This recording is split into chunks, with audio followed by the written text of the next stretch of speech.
All right. I'm not going to worry about I'm not going to worry about YouTube. We should be on Facebook though. Hey, welcome. Hey, everyone. Welcome to another edition of Show Up Central Oregon. Joining me right now, somebody I've known for quite a while. Hello, Shannon. How are you? I'm good. How are you? I'm good. Hey, can you tell us a little bit about first before we get into some questions, obviously, who you are and what you do? So, my name is Shannon Hinderberger. I own the company Shannon Lee Strategy. I am a digital marketing agency, mostly working with health, wellness, and hospitality clients. Um, we specialize in serving our audience through social media, mostly, but we do other things like email marketing and blogs and things like that. So I work with businesses, small businesses, and I also coach small business owners how to do it themselves. So I'm kind of this consultant slash coach, and I really help out small businesses. Um, And before we got on the air, you said that you're fairly busy right now. Is that correct? yes, ever since last mid, the normal business mode for my clients is we're working a marketing plan and we are working content plans and serving their audiences based off their marketing plans. And with everything that's happened since mid last week, every one of my clients has swerved and pivoted and to deliver relevant content to what's happening now in their business. Yeah. So it's all over the board. Some are shutting down, some need to get information out, some want to develop, send things to their audience that they're looking for. I'm being vague because I have a dozen clients that I work with in all these different areas. Right. Right. But we really pivoted and swerved this last week, and I was looking to take this afternoon off, and I don't think that's going to happen, which is not a bad thing. I'm happy to help. So Yeah, and I think that goes to the whole thing. We talked a little bit about this coming on air, but how had what if you were to, I guess, compare and contrast 2 weeks ago with how social media looks? How has it changed? I guess in today's world. people are using. We hear Matt people say, "Oh, I'm not on Facebook." Well, Facebook is seeing a surge in traffic.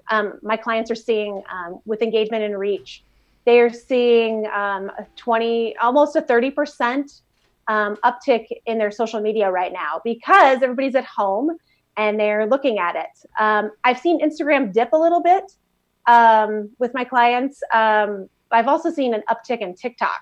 So people are spending their time on Facebook to get information.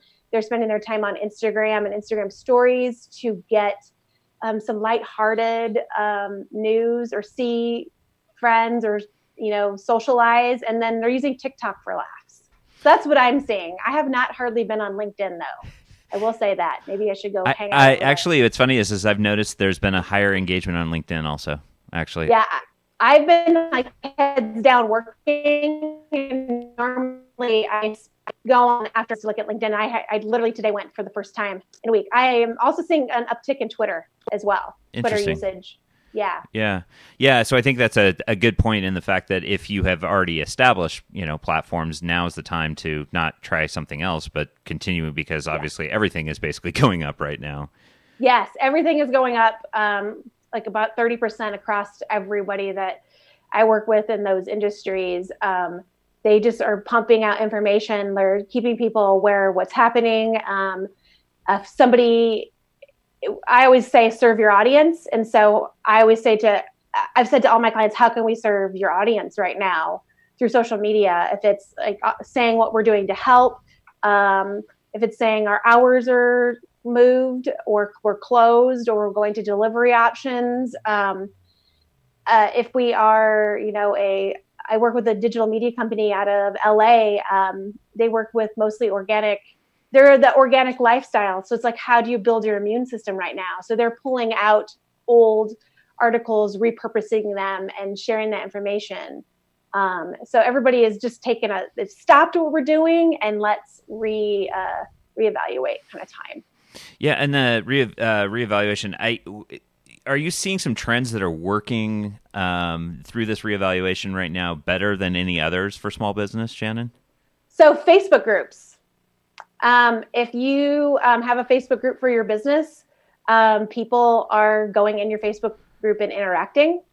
Some other things I'm seeing are businesses going into Facebook groups and letting those people in the Facebook groups know. Specifically here in Bend, the I love Central Oregon community. I think that's called. I always get it wrong. They are seeing people and they're interacting.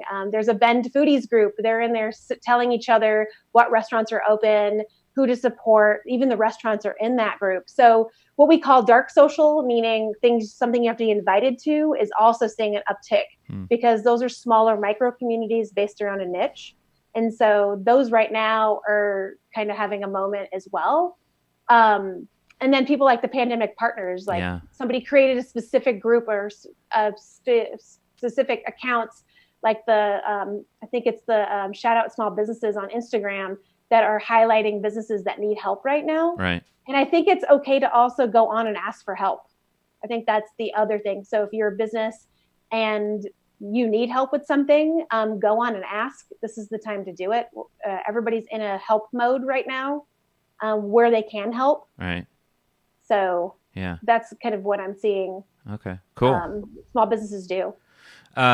So I guess, again, talking about this whole thing, what is something that you need to remember to do today to maximize your impact with social media? I mean, is that different today than it was 2 weeks ago? You should be serving your audience, always serving your audience. So how does that apply to what's happening with the current events? You need to think about how can you serve your audience. I always say, and this is a Jasmine Star quote, serve more than ask. I think you can ask a little bit more now, but still just how are you serving your audience? And if somebody has a question on how do they serve your audience, I can go back and look at the comments and kind of look at your business and say, are you doing this, this, and this? Because somebody may not know how to serve their audience. It could be as easy as if you see the Red Cross needs blood, like posting saying, hey, even though I'm a restaurant, I'm going to go give blood if you are, or right now the Red Cross needs blood. So that could be something you could post and share in your community.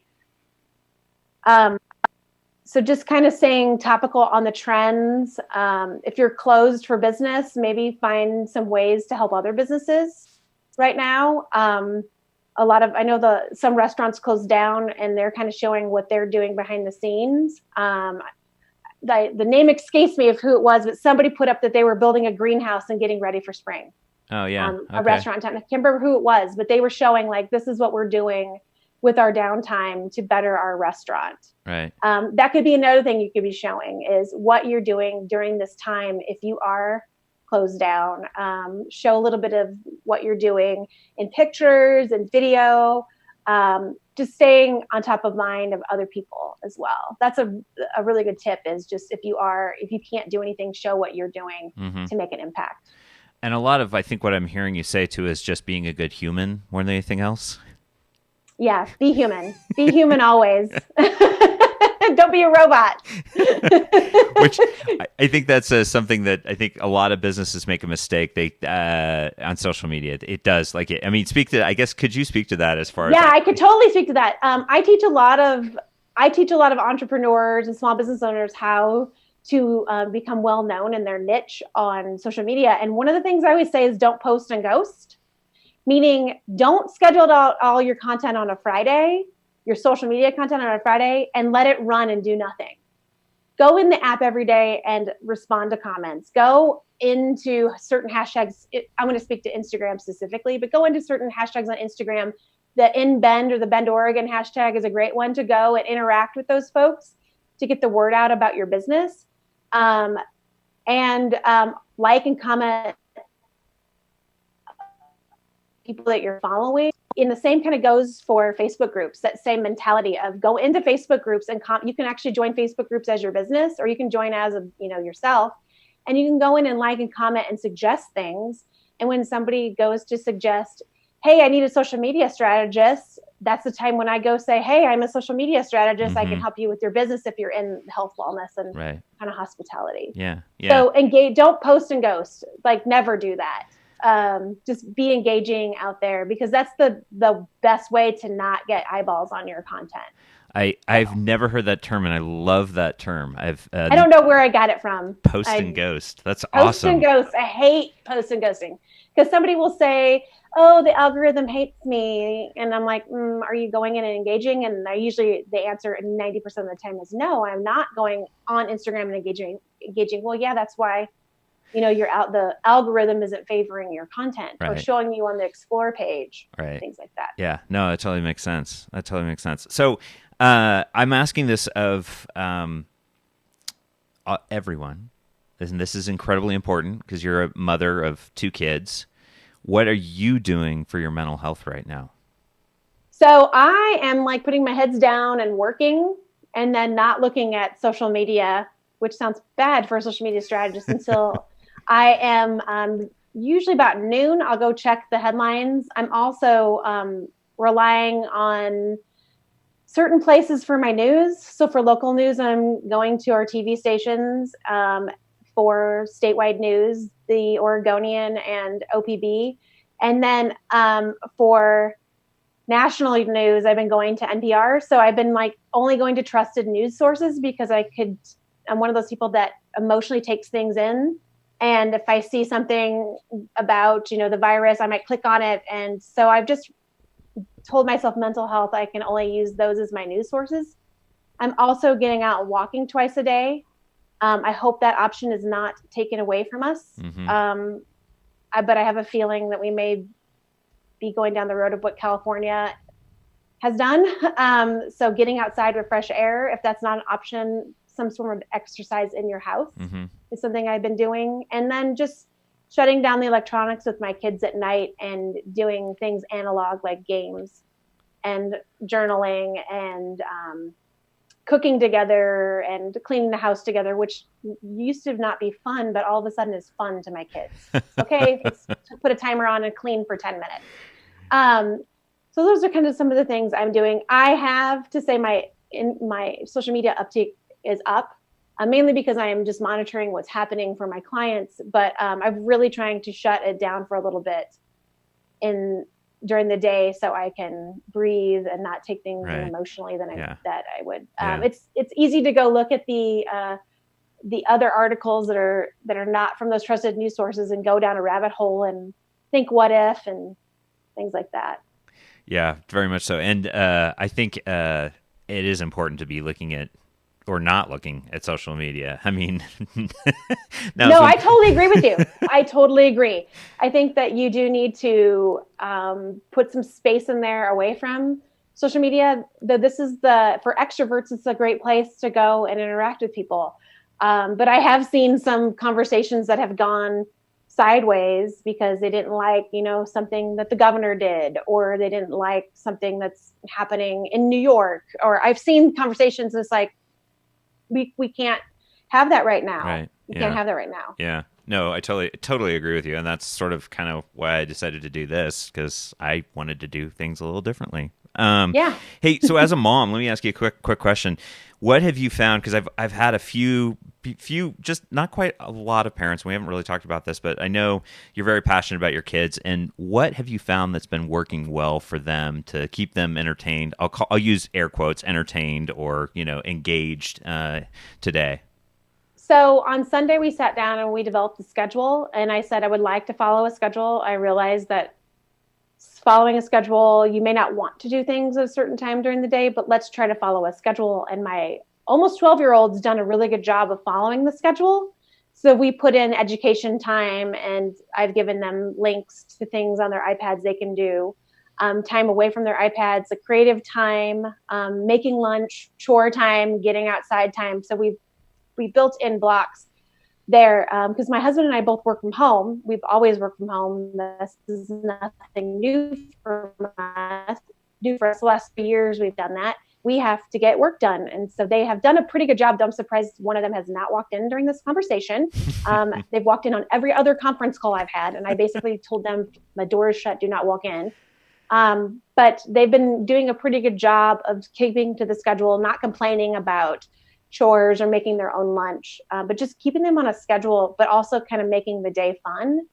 Um, I have limited the news for them, and we just tell them what's going on. When they came down with school was going to be closed for 4 more weeks, I was just like, my husband and I decided to tell them together, and they weren't crushed. They were a little sad, but Right. they knew that it was for the best, and they couldn't get upset about it because there's nothing to do about, if you get upset, you get upset. But really keeping them to a schedule. My kids like to get on their electronic devices and let us sleep in. And I basically said, like, do not get on your electronic devices until you've gotten ready for the day, ate your breakfast, brushed your teeth, and then ask me. And I may allow you to get on your electronic devices for a little free time. And that's allowed them to sleep in. So they're sleeping in, which they would normally like get up and for the day at 6:30. Yeah. So, but my son he has PANDAS, which is an neuroimmune disorder. So he really needs routine, and he has anxiety around that. So keeping him away from the news has been tough because he loves the news, but just trying to control, like, we are the messenger, right, and keeping them away from stuff like that. Yeah. So. Yeah, that's and I think that is especially as we have come across, kids that are more special needs. We have to create that extra space, that extra, routine or whatever that looks like. But I applaud you for being one of those moms that's working on that, because that's it's hard, and we diverted from it. Like, I will say, there has been times my almost 8-year-old has a really tough time with, I don't want to do schoolwork. I want to just hang out on the iPad and talk to my friend on Facebook Messenger. She's 8, and granted, like, a lot of 8-year-olds probably aren't on Kids Messenger, but it keeps her, she's very much like me, an extrovert. It keeps her social with her friends, and keeps her kind of engaged. They're playing Minecraft together, which I don't think, I like Minecraft because it's very educational and you're building things and engineering is involved. And so with her, I've given her a little grace. My son definitely wants a routine, and he wants to be kept busy. So, and he does not want to be on the iPad the whole day. He wants to learn all the science things because that's his favorite thing. So I've overloaded him with science, and I both tell them, what are 3 things you've learned today? Right. So yeah. Cool. So Shannon, if people want to get in touch with you, just if they need any extra help, what's the best way they can do that? So there's a few ways. I gave you this lovely slide. I'm mostly on Instagram. So I go on Instagram, and in the stories, I hang out there and I give tips and tricks there. I'm on Twitter a little bit during the day. I've been spending a lot of time on TikTok. I love TikTok. I'm actually trying to learn the app right now. So I'm spending this time. That's one of my goals, to learn it. So you can hit me up there and follow me there. I do have an amazing Facebook group, the Simplified Tribe. I'm actually offering a free 10-week course starting on Wednesday, how to become well-known in your niche using online platforms. And this is free to anybody that wants to do it. It's basically going to be, me talking and giving you ideas on what to do, and then actionable steps to implement each week. And so that group is pretty strong. I go live in there every other day pretty much with tips and tricks. And I'm also there to help business owners in there for free. I check it a few times a day. And if you have a business question about social media, I answer it there. I actually have moderators as well that will answer as well. If you need social media services or need some advice at this time, you can go to my website and you can contact me via there. And that's my email, Shannon@Shannon Lee Strategy. Shannon, thank you. Appreciate you joining us. No problem. Yeah. No problem. Yeah. And if you run across anything you want to share with the audience, feel free to add some things to the comments in this. And also, if as things progress, if things change and you want to add some other tips, we're happy to have you back on too. So yeah, I'll reach out and let you know. The Simplified Tribe Facebook group is a great place for free resources and free advice. And there's 200 strong in there right now. It's been actually growing over the last week because I'm really trying to help and serve as many people as I can during this time. Awesome. Thank you, Shannon, for the work you're doing with that. Hey, I appreciate it. All right. You have a great day. You can feel free to log off. We'll talk soon. Okay. Thanks, Matt. Thanks. Bye. Bye. Yeah. So are you off? No, okay. Hold on one second here. I'm not off yet. There's Shannon's contact information on the screen behind me. Yeah. So if you, for any reason, need her, go ahead and get in touch with her. I need to. I'll probably log off, and I'm probably going to log back on, do a short video for you guys, just about some feelings I've got right now. But yeah, probably do that in a little bit. Why don't we shoot for 1 o'clock? I'm going to come back on at 1 o'clock. Preston's going to be coming back on this afternoon also. It's in the schedule for today. I'm going to be trying to post that on a daily basis. And so, yeah, appreciate all of you joining today. And thank you.